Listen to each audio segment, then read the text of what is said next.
উপরে জুলুম করবে না বাবা। আগে আমি রাসূলুল্লাহ তাদেরকে বুঝাবো, তাদেরকে সন্ধি করার জন্য, তাদেরকে চুক্তি করার জন্য, শান্তি পায়গম দেবো, তাদেরকে একটা সলে করবো, মীমাংসা করব।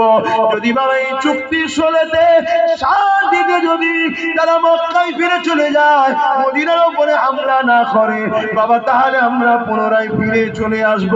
আমি রাসূলুল্লাহ চাই না বাবা কারোর উপরে হামলা করতে, আমি রাসূলুল্লাহ লড়াই চাই না বাবা। কিন্তু মনে রেখে দিও, যদি তারা এই শান্তি চুক্তি না মেনে তারা যদি মদিনার উপরে হামলা করে, তাহলে আমাদের মা বোন বেটি বাচ্চা, আমাদের প্রতিবেশী, আমাদের এলাকাকে নিরাপত্তা রাখার জন্য তখন আমাদেরকে ডিফেন্সে নামতে হবে। এই কথা বাবা সাহাবারা তোমরা মাথায় রেখে দিও। শুনছেন? তাহলে আজকে আমরাও কারোর উপরে জুলুম, জোরে বলুন জুলুম কেন? হারাম, জালিমের ঠিকানা কোথায়? জাহান্নাম। কিন্তু কেউ যদি আমাদের মারে, আমাদের অধিকার কেড়ে নেয়, আমাদের ঘর বাড়ি ভাঙে, আমাদেরকে খুন করতে চায়, আমাদেরকে অধিকার আমাদের মেরে দিতে চায়, তাহলে জান বাঁচানো ফরজ, ডিফেন্সে নামতে হবে না? হবে না? তৈরি হয়েছেন? কারা তৈরি আছেন একটু হাত তুলে দেখান। নারে তাকবীর, নারে জিহাদ, লাব্বাইক ইয়া রাসূলুল্লাহ, নারে জিহাদ। তৈরি হন কিসের জন্য?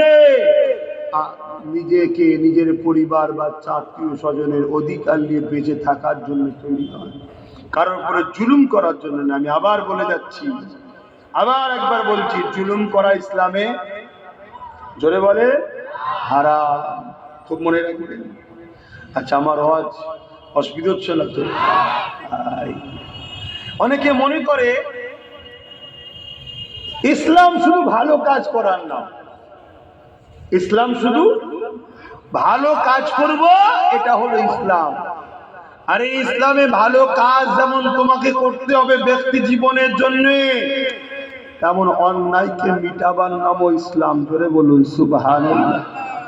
আমাদের সমাজে অনেক দল আছে, অনেক জামাত আছে, অনেক মত আছে, যারা কখনো জালিমদের বিরুদ্ধে বলে না, অন্যায়ের বিরুদ্ধে বলে না, যারা প্রোগ্রাম করে হাজার হাজার লোক জড়ো করে, কিন্তু আজকের দিনে ওয়াকাফটা নিয়ে একটা বড় কথা বলে না। আছে না? এরা মূলত ইসলামের একটা বড় অংশকে শুধুমাত্র ধরে রেখে দিয়েছে যাতে লড়াইয়ে নেমে না যায়। খুব ভালো করে বুঝবে। 500 লোক আছি আমরা, পিছন থেকে দুশমন বলল আমাদের বিরুদ্ধে বলতে হবে না, শুধু একটা কাজ কর, তুই কিছু লোককে ধর্মের নামে আটকে রেখে দে, যেন আমাদের বিরুদ্ধে না লাগে, যেটা ব্রিটিশ করেছিল। জানেন তো আব্দুল আজিজ মুহাদ্দিস দেহলভী রাহমাতুল্লাহ আলাইহি, আব্দুল আজিজ মুহাদ্দিস দেহলভী রাহমাতুল্লাহ আলাইহি, তিনি দিল্লি দাঁড়িয়ে ঘোষণা দিয়েছিলেন, হে ভারতের উলামারা, হে ভারতের মুসলমানেরা, এই ফ্যাসিবাদ, স্বৈরাচারী, জালিম ব্রিটিশদের বিরুদ্ধে লড়াই করা ফরজ হয়ে গেছে, এদের বিরুদ্ধে লড়াই করতে হবে। ব্রিটিশ দেখলো সর্বনাশ, কি করে বাঁচবো আর আমি? কেন? মুসলমানরা যখন লড়াই করে আল্লাহর খুশির জন্য নাবে, আর আল্লাহর খুশির জন্য যখন নাবে, ও মরণকে নিয়ামত মনে করে নাবে। কেন? মরণের পরেই নবীর দিদার হবে। জোরে বলুন সুবহানাল্লাহ। তা ব্রিটিশরা সঙ্গে সঙ্গে চর পেটিয়ে দিল। ভারতবর্ষের অনেক উলামাদের কাছে খবর চলে গেল, আব্দুল আজিজ মুহাদ্দিস দেহলভীর বিরুদ্ধে ফতোয়াবাজি করো, মাল পানি দেওয়া হবে। কি ফতোয়া করলো? কোথায় পেয়েছে উনি ব্রিটিশের বিরুদ্ধে লড়াই করা ফরজ? কোরআন হাদিসের কোথায় আছে? শুনছেন না? শুনেন? ব্যাস, একটা গ্রুপ তৈরি করে দিল। কিসের বিনিময়ে? আমি যখন বললাম বিজেপি ও টিএমসি কে ভোট দিয়ে হারাম, ভোট দিয়ে হারাম, ইমান চলে যাবে, আজকের একদল ফতোয়াবাজি করছে না? করে না? ভেতর থেকে মাল চলে এসছে। কোথায় পেয়েছে, কি হয়েছে? যখন হাদিস নাম, এবার যখন প্রথম তো হাদিসের কিতাবের নাম বলিনি, শুধু হাদিস বাংলায় বলেছি, কিতাবের নামও বলিনি। তখন বলেছে কোথায় পেয়েছে। আর যখন কিতাবের নাম বলেছি, একটু মোতালা হয়তো করেছে বা উপরে কাউকে আব্বাকে ফোন করেছে, আব্বা আছে কে? বলছে হ্যাঁ রে, কম বক্তা রয়েছে রে। তখন বলছে না না, উনি মানে ভুল করছে, মানে ভুল করছে। আরে ভুল করছে কি ঠিক করছি? প্রত্যেকটা জলসাতে চ্যালেঞ্জ দিচ্ছি, ব্রিগেডের মাঠে বাহাসব চলাই চলাই। যদি আব্বাস সিদ্দিকী ভুল মানে করে, তাহলে একদিনে এক টাইমে আব্বাস সিদ্দিকীর কোটি কোটি ভালোবাসার বাপ ভাই মা বোন যা আছে সব তোর দিকে চলে যাবে। আর যদি ঠিক হয়ে যায়, একদিনেই পুরো মুনাফিক খতম হয়ে যাবে ইনশাআল্লাহ। দরকার আছে না? আজকেও বলে যাচ্ছি, আব্দুল আজিজ মুহাদ্দিস দেলভী রাহমাতুল্লাহ আলাইহি, তিনি দেওবন্দীদের আব্বাজান, ফুরফুরাওয়ালাদের আব্বাজান, তাবলীগ জামাতের আব্বাজান। ইনাকে বাদ দিয়ে ভারতে কোনো মুহাদ্দিস হবে না। শুনছেন তো নাকি? আব্দুর রহিম, আব্দুল আজিজ, শাহ ওলিউল্লাহ মুহাদ্দিস দেলভী, এরা হচ্ছে এক খানদান, একটা বংশ। দিল্লিতে মাজার আছে, ইনারাই ভারতবর্ষে হাদিস এনেছে।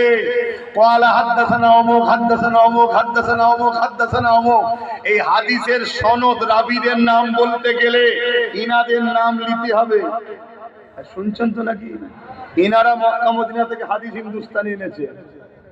তো ইনাদের বাদ দিয়ে ভারতবর্ষে কোনো মুহাদ্দিস থাকতে? তিনি বলছেন ব্রিটিশদের বিরুদ্ধে লড়াই করা ফরজ। আজকের বিজেপি আর আজকে টিএমসি কোন সব ব্রিটিশের থেকে ভালো আছে বলুন তো? কোন সব ভালো আছে বলুন? তারা আমার দেশকে লুটেছে, দেশবাসীকে লুটেছে, মসজিদকে ধ্বংস করেছে, ধর্ম হিন্দু মুসলমান লাগিয়েছে। আজকেও বলুন দিদি মুদি এই কাজ করছে না করেন? তারপরেও তো আমি রাসূলুল্লাহর হাদিস দিয়ে বলেছি ইমান চলে যাবে। লাস্টে বলে দিচ্ছি, আমি শুনেলানি ব্রিটিশদের বিরুদ্ধে শোনে। তো ওই সময় আব্দুল আজিজ মুহাদ্দিস দেলভী হুজুরের বিরুদ্ধে অনেক আলেম ওলামাকে লাগিয়ে দেওয়া হলো। তার মধ্যে একদল উলামা আবার এমনও করলো কি, লোককে শুধু বুঝাচ্ছে, ব্রিটিশ কি করছে না করছে ওসব আমাদের দেখার কাজ নয়, আমরা দুদিনের মেহমান, দুনিয়া এসেছি, আল্লাহ আল্লাহ করো, তসবিহ পড়ো, সুবহানাল্লাহ বলো, নামাজ পড়ো, রোজা রাখো, ও পরকালে জান্নাত নেবো, জান্নাতে হুর পাবি। এই সব লোক দেখিয়েছে, শুনছেন তো? দেখি একটা বড় অংশকে আবার ব্রিটিশদের বিরুদ্ধে বলা, লড়াই করা থেকে এরম টুকরো টুকরো করে দিল। তাহলে মুসলমান বা যারা ছিল একটা কমজোর হলো না? আজকেও চক্রান্ত চলছে, শুনছেন? খুব ভালো করে খেয়াল করে দেখবেন। এই বাংলার মানুষ, আমি বুক ঠুকে চ্যালেঞ্জের সাথে পাওয়ারে বলছি, হক সিলসিলা অনেক আছে। এই ভারতবর্ষে 4টে সিলসিলা দ্বারা ইসলাম এসেছে। একটা হলো মুজাদ্দিদ জামান দাদা হুজুর পীর কেবলা, আর একটা হলো হাজী ইমদাদুল্লাহ মুহাজির মক্কি দেওবন্দীদের পীর, আর একটা হলো আলা হযরত আহমদ রেজা খান বেরলভী বেরেলিদের পীর, আর একটা হলো কারামত আলী জৌনপুরীদের পীর। এই 4 সিলসিলা দ্বারা ভারতে ইসলাম এসেছে। 4 সিলসিলার লোকই গরিবে নওয়াজকে সুলতানে হিন্দ বলে মানে। জোরে বলুন সুবহানাল্লাহ। কিন্তু দুঃখের বিষয়, এই পূর্ব ভারতে দাদা হুজুরের ওসিলা ইসলামের আলো জ্বলেছে, ঠিক না বেঠিক? এই বাংলার মানুষ কুফরির মধ্যে, শিরকের মধ্যে জড়িয়ে ছিল, মানুষের ইমানের অস্তিত্ব ছিল না। মুজাদ্দিদুজ্জামান দাদা হুজুর পীর কেবলা আপনাদের পদ্মালদের ঘরে, পদ্মাদি পন্নানা পন্নানীদের কাছে ইসলামের আলো দিয়েছে। নতুন করে আজকের দিনে বাংলার বুকে আমি দেখতে পাচ্ছি, আপনারা দেখতে পাচ্ছেন কি জানি না, দাদা হুজুরের সিলসিলাটাকে মিটিয়ে দিবার প্ল্যান রাজ্য সরকার করছে।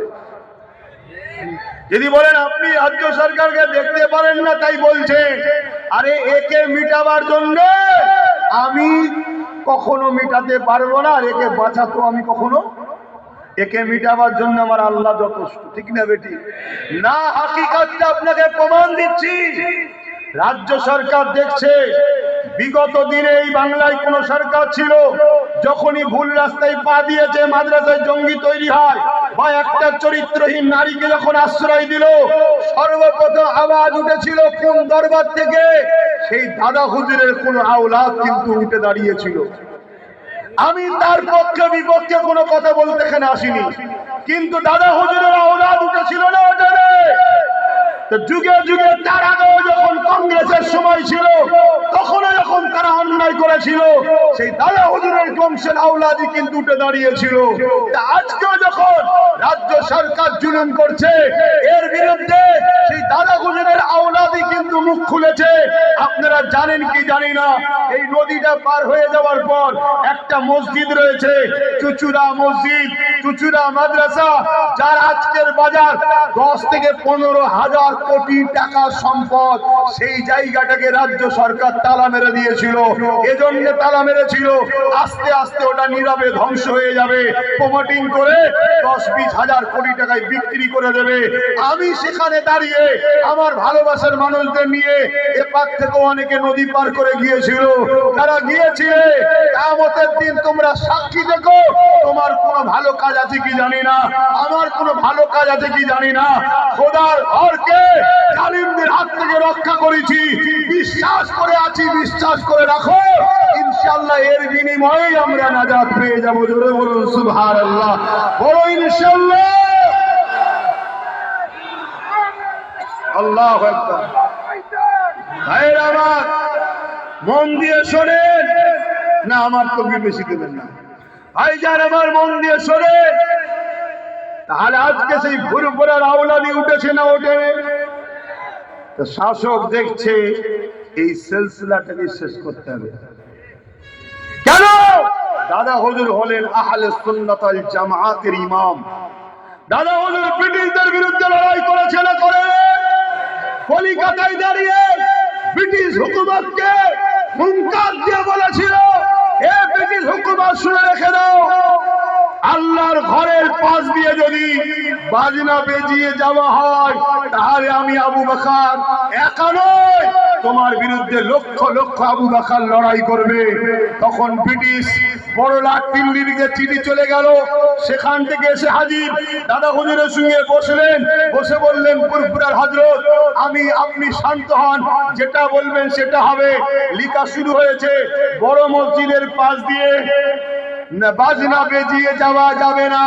দাদা হুজুর ধরলেন, সঙ্গে সঙ্গে বড় মসজিদ ছোট মসজিদ নয়, আল্লাহর ঘর সবটা সমান, সামনে দিয়ে বাজনা বাজানো যাবে না, কেন একদল ইবাদত করবে, তাকে ডিস্টার্ব করা উচিত হবে না। সঙ্গে সঙ্গে ভারতে ব্রিটিশ লিখতে বাধ্য হলো, কোন মসজিদের পাশ থেকে বাজনা বেজিয়ে যাওয়া যাবে না। জোরে বলুন সুবহানাল্লাহ। সেই দাদা হুজুর আমাদের শিখিয়েছে কোরআনের ওই আয়াতটা, কুনতুম খায়রা উম্মাতিন উখরিজাত লিন-নাসি তা'মুরুনা বিল মারুফ ওয়া তানহাউনা আনিল মুনকার।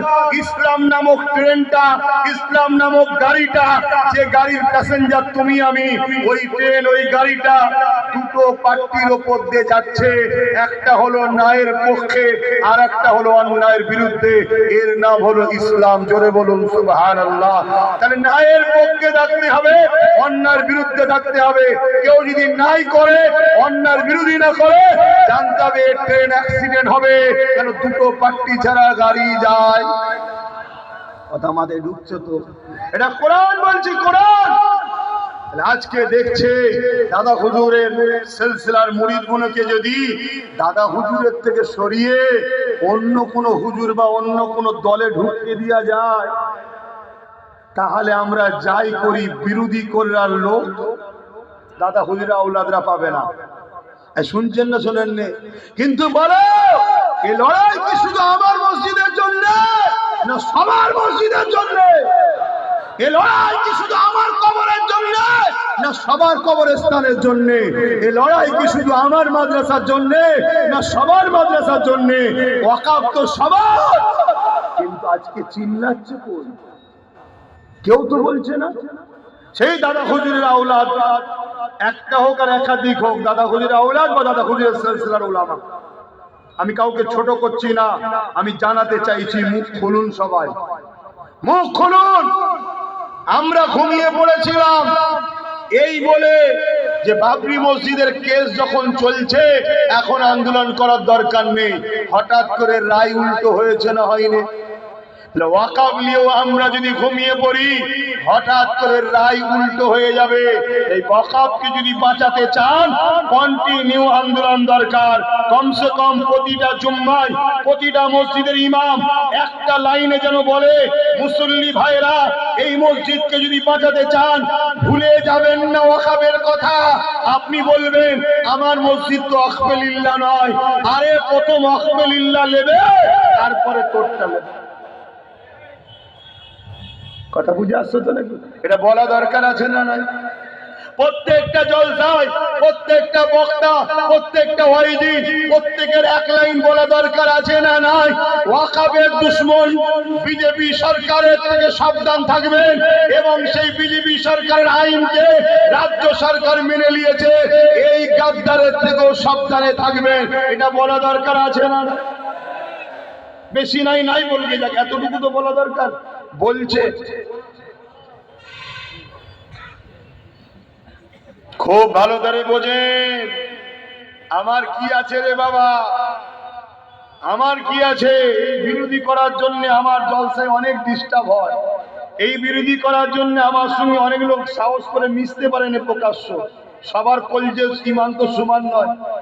এই বিরোধী করার জন্য সবাই আমার বাড়িতে যেতে পারে না, এই বিরোধী করার জন্য বিশেষ করে ব্যবসায়ী ধনী লোকেরা আমার সঙ্গে মিশতে চায় না, ওর সাথে মিশলে যদি ফটো ভাইরাল হয়ে আমার কারবারটাই সিল হয়ে যাবে। এরপরেও যাদের কলজে আছে আল্লাহর উপরে ভরসা, নবীর উপরে প্রেম, ও যা হয় হোক গে যাও, তারা মারও খায়, জুলুমও হয়, ঘরও ভাঙে, কেশও খায়, দাও তো করে মেশে। তো এই লাইন ছেড়ে দিয়ে আমি যদি পেলেন বাবারা বাবারা বাবারা করি তাহলে তো সবাই মিশবে। কি তাহলে বলার কি দরকার? আল্লাহকে ভয় করো, আল্লাহকে ভয় করো, বোঝো হে উম্মতে মুহাম্মাদি, মন দিয়ে শোনো। আল্লাহ নবী মুসলিম শরীফের হাদিস, অন্যায় দেখলে হাত দিয়ে রোখো, যদি হাত দিয়ে রুখতে না পারো মুখ দিয়ে প্রতিবাদ করো, যদি মুখ দিয়ে প্রতিবাদ করতে না পারো অন্তর থেকে ঘৃণা করে দূরে সরে যাও।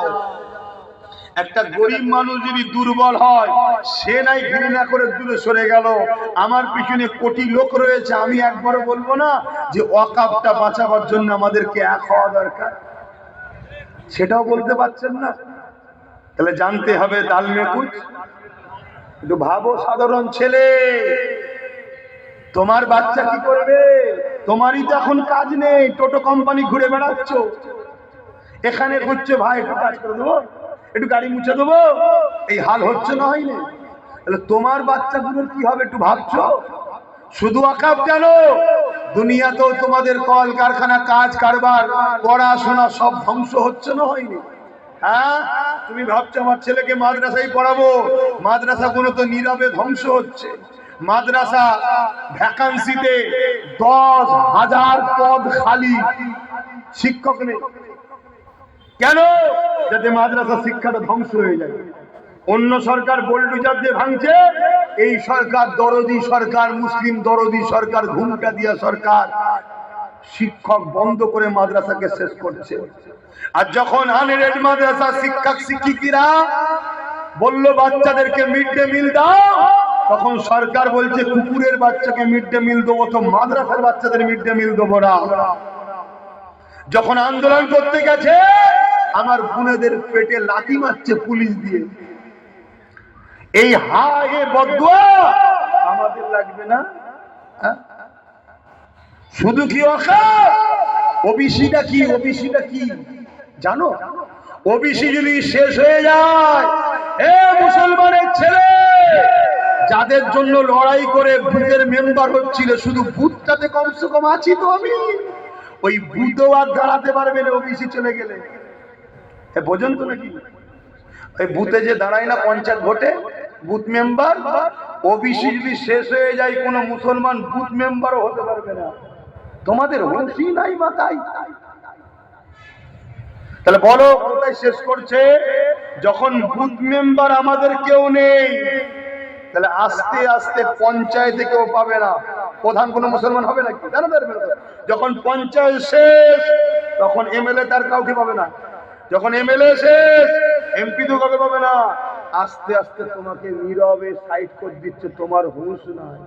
এখন তবুও তো জাগাতে বেরিয়েছে নওশাদ, কালকে কেউ ডাকাতু আর আসবে না। এই জাতি যখন, আরে তোমার যখন কাজই নেই, তুমি যখন দাঁড়াতেই পারবে না, তাহলে তোমাকে আর কেউ জাগাতে আসবে নাকি? এই কথা বলে। আজও তবু আমডাঙ্গায় দাঁড়াবার জায়গা আছে, কালকে যদি না দাঁড়াবার জায়গা থেকে তোমাকে জাগাতে কে আসবে? কথা কিছু মাথায় ঢুকছে না, ঢোকে না? এই জায়গায় আমি তোমাদেরকে এই জন্য বুঝাচ্ছি, বোঝো, ভালো করে বোঝো, খুব ভালো করে বোঝো ভাইরা আমার। এবারে কারো মনে হতে পারে হুজুর সবই ঠিক আছে, আপনি জলসায় এসে সব কথা বলেন কেন? এই জন্য জলসায় বলি, আমার জায়গা তো এইটা, আমার জায়গা তো এইটা। যদি ঈদগায় মুসলিম মেয়েদের যাওয়া নিষেধ থাকে, তাহলে কলিকাতার ঈদের নামাজে মমতা যায়, ওটা কি রাজনীতি নয়?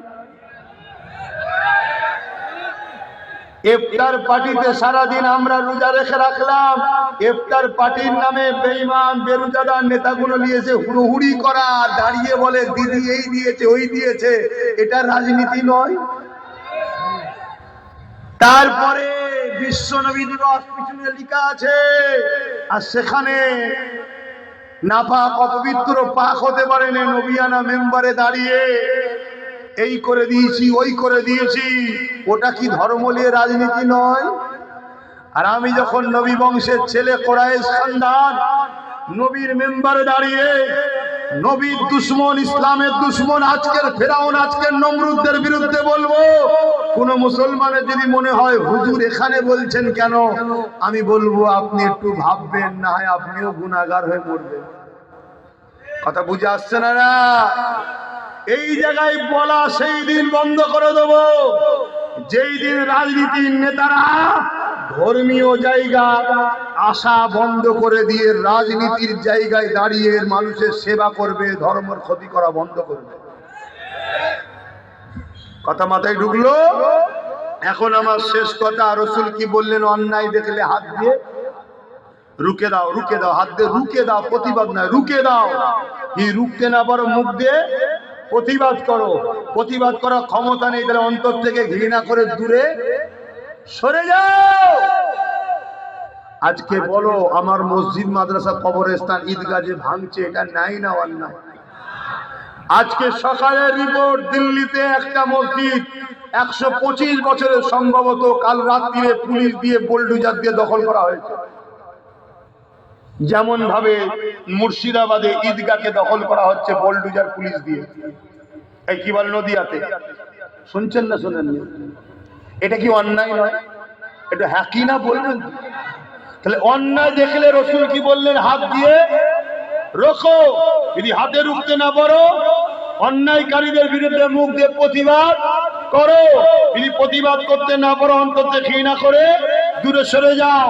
তাহলে দিল্লিতে বিজেপি মসজিদ দখল করছে, অন্যায় করছে, রাজ্যে রাজ্য সরকার ঈদগাহ দখল করছে, অন্যায় করছে না করে না? তাহলে এদের বিরুদ্ধে হাত দিয়ে লড়ার দরকার আছে না নাই? যদি হাতে না পারো, মুখ দিয়ে প্রতিবাদের দরকার আছে না নাই? যদি মুখ দিয়ে প্রতিবাদ করতে না পারো, অন্তর থেকে ঘৃণা করে দূরে যাওয়া দরকার আছে না নাই? তা না করে যদি কেউ এদেরকে ভোট দেয়, ঈমান থাকবে?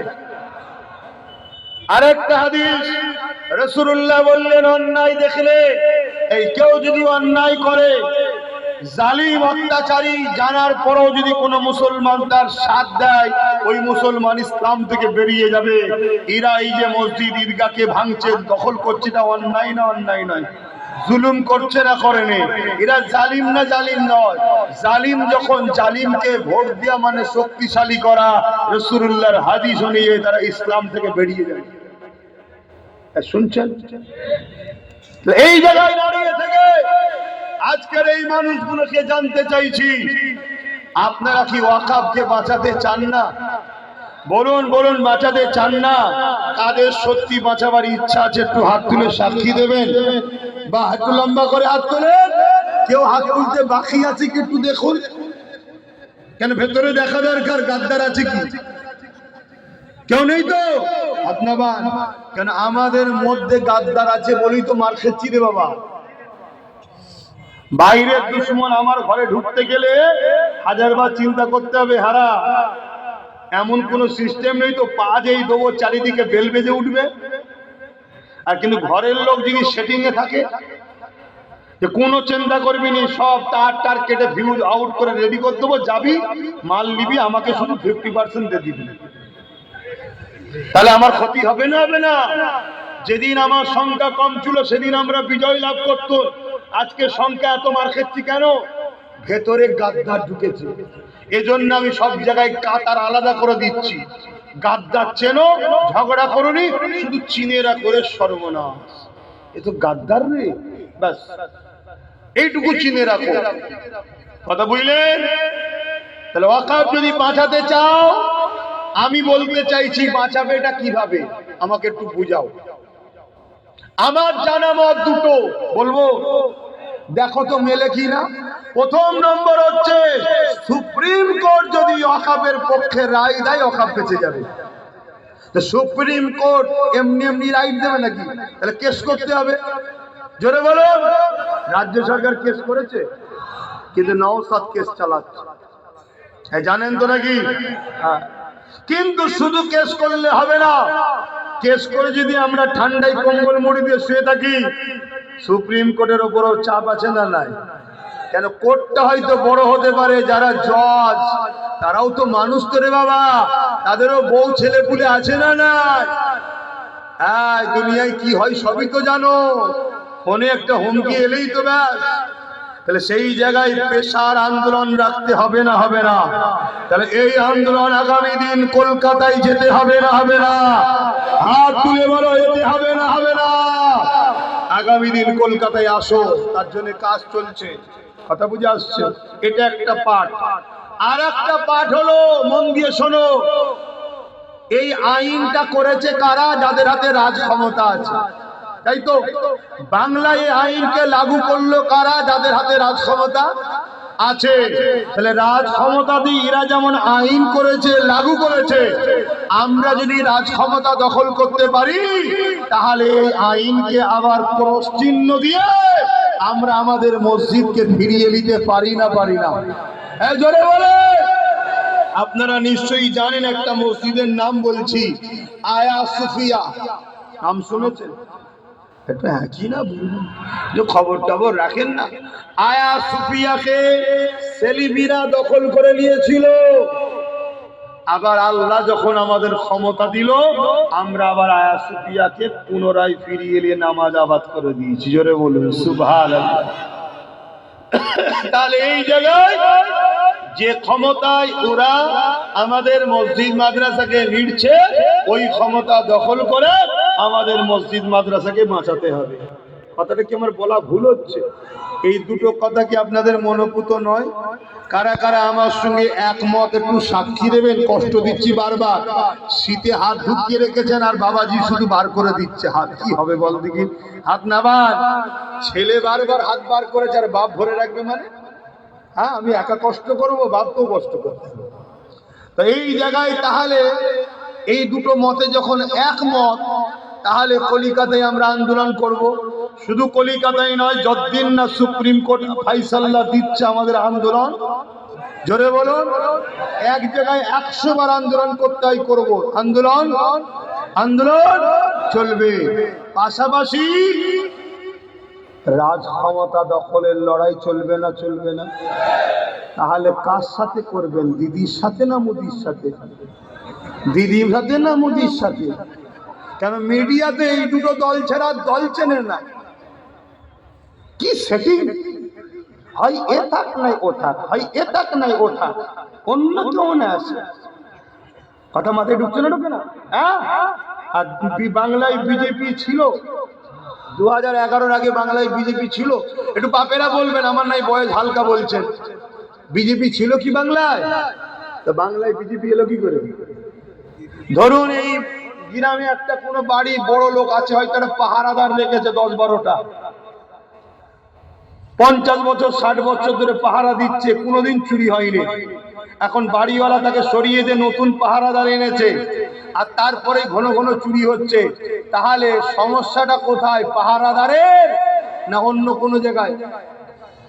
তাহলে সেটিং আছে পাহারাদারের চোরের কি? তাহলে কোনোদিন এই বাংলায় ছিল না, আর তুমি আসার পরে বাংলায় হুম করে আসছে, কি ব্যাপার?